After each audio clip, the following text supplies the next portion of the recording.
राधे राधे, जय माता की भक्तों।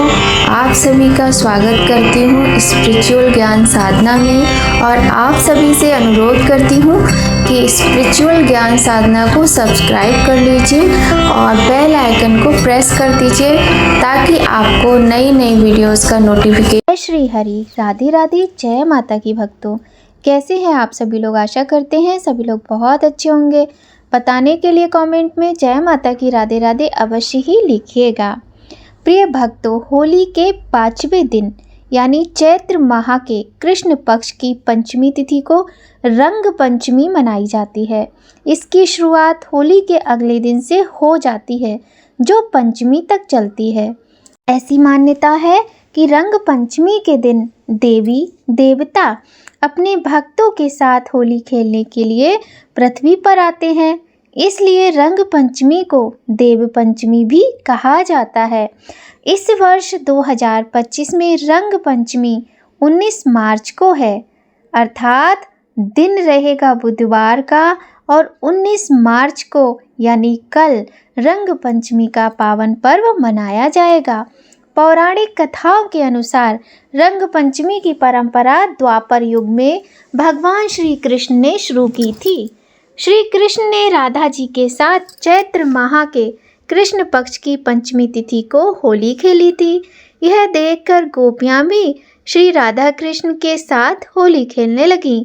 देवी देवताओं ने जब पृथ्वी पर आनंद की ऐसी अनोखी छटा देखी तो उनके अंदर भी राधा कृष्ण के साथ होली खेलने की इच्छा जागृत हो गई और वह अनेक देवी देवता मनुष्य रूप में और गोपियों और ग्वालों का रूप धारण करके पृथ्वी पर आ गए और ब्रज में आकर होली खेलने लगे।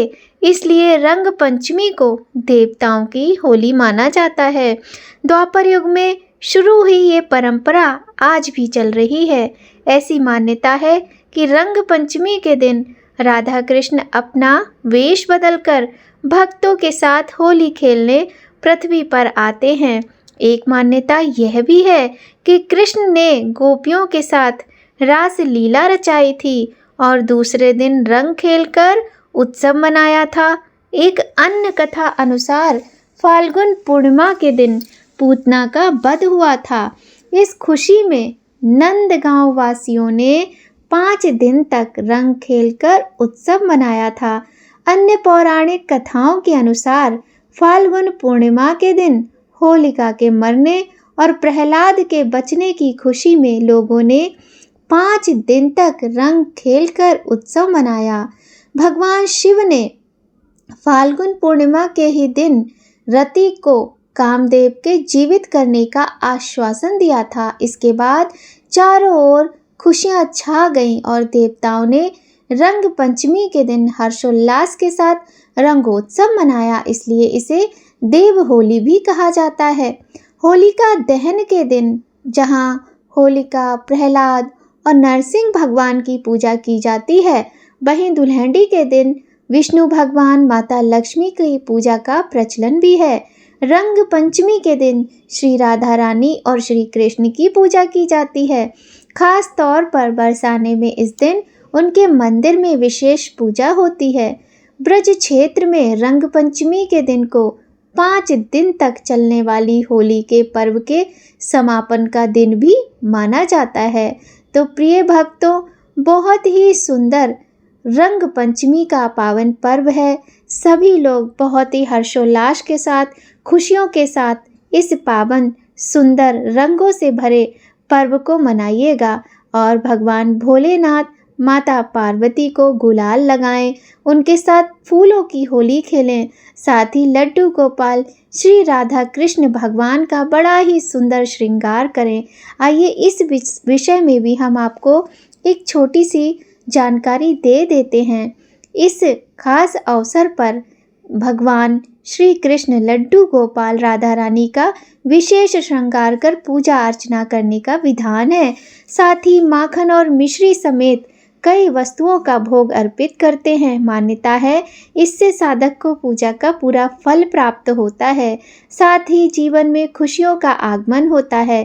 ऐसे में आइए जान लेते हैं भगवान लड्डू गोपाल की ये सुंदर सी जानकारी।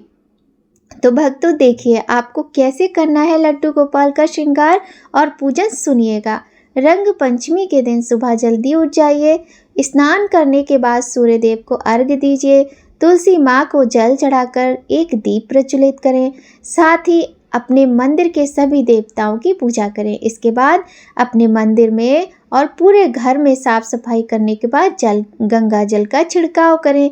अब एक चौकी लगा लीजिए यदि आप चाहते हैं, नहीं तो ऐसे ही सिंहासन विराजित है तो ऐसे ही रखिए। अब पंचामृत और गंगा जल से भगवान को स्नान कराएं, उन्हें सुंदर वस्त्र पहनाएं, चंदन का लेप लगाएं, मोर पंख एवं फूल माला पहनाएं, दिया जलाकर भगवान की आरती करें, सुंदर पोशाक, सुंदर श्रृंगार भगवान श्री कृष्ण और राधा रानी का करें, मंत्रों का चालीसा का पाठ करें, फलों का भोग लगाएं, खीर का भोग लगाएं और अंत में वही भोग प्रसाद स्वरूप सभी लोगों में बांट दें। लड्डू गोपाल के भोग को बनाने से पहले स्नान और घर की सफाई अवश्य ही करनी चाहिए। बिना स्वच्छता करे, बिना सफाई करे भोग को नहीं बनाना चाहिए। इसके अतिरिक्त एक बात का और ध्यान रखिएगा, लड्डू गोपाल को कभी भी प्लास्टिक के बर्तनों में भूलकर भी भोग न लगाएं और पूजा के समय आप पीले रंग के वस्त्र, सतरंगी वस्त्र पहने, किंतु काले और नीले रंग के वस्त्रों से दूर रहें। एक बात अवश्य ध्यान रखनी है कि आपको भोग में तुलसी के पत्ते भी अवश्य ही सम्मिलित करने हैं, क्योंकि बिना तुलसी के तो भगवान भोग स्वीकार करते ही नहीं हैं। तो प्रिय भक्तों, जानकारी आपको कैसी लगी है अवश्य ही बताइएगा। बहुत ही खास और बहुत ही महत्वपूर्ण होता है रंग पंचमी का ये त्यौहार। भक्तों, भगवान को भोग लगाएं, आप स्वयं भी सुंदर वस्त्र धारण करके अपना श्रृंगार करें, उसके बाद भगवान का श्रृंगार करें तो भगवान अपने भक्तों से अत्यंत प्रसन्न होकर उन पर अपनी असीम कृपा बरसाते हैं। इस प्रकार से पूजा पाठ करके भगवान का आशीर्वाद प्राप्त करने का ये पावन पर्व है रंग पंचमी। भगवान के श्री कृष्ण कृपा कटाक्ष का पाठ करें, आप राधा रानी कृपा कटाक्ष स्तोत्र का पाठ करें, भगवान के सुंदर चालीसा का पाठ करें और कीर्तन करें, भजन करें, नृत्य करें। बहुत ही सुंदर खुशियों के साथ इस पर्व को अवश्य मनाएं, क्योंकि ऐसा करने से ही हम सभी के जीवन में खुशियों का आगमन होता है। तो प्रिय भक्तों, आज की जानकारी यदि आपको थोड़ी भी अच्छी लगी हो तो वीडियो को लाइक करें, चैनल पर यदि पहली बार आए हैं तो चैनल को सब्सक्राइब करें, बेल आइकन प्रेस कर दें ताकि आपको महत्वपूर्ण वीडियोस का नोटिफिकेशन समय पर मिल जाए। तो भक्तों, आज की वीडियो में बस इतना ही। यदि आपको हमारी ये वीडियोस अच्छी लग रही हो तो कमेंट भी ज़रूर किया कीजिए, क्योंकि आपके कमेंट करने से हमें बहुत अधिक मोटिवेशन मिलता है और किसी भी कार्य के लिए मोटिवेशन, प्रेरणा की अत्यधिक आवश्यकता होती है। तो प्रिय भक्तों, आप सभी पर भगवान श्री कृष्ण, राधा रानी, गौरी शंकर की कृपा सदा बनी रहे। आप सभी के जीवन में ये रंग पंचमी खुशियों के रंग भर दे। इसी के साथ आप सभी को इस पावन पर्व की हार्दिक शुभकामनाएं। जय माता की भक्तों, राधे राधे।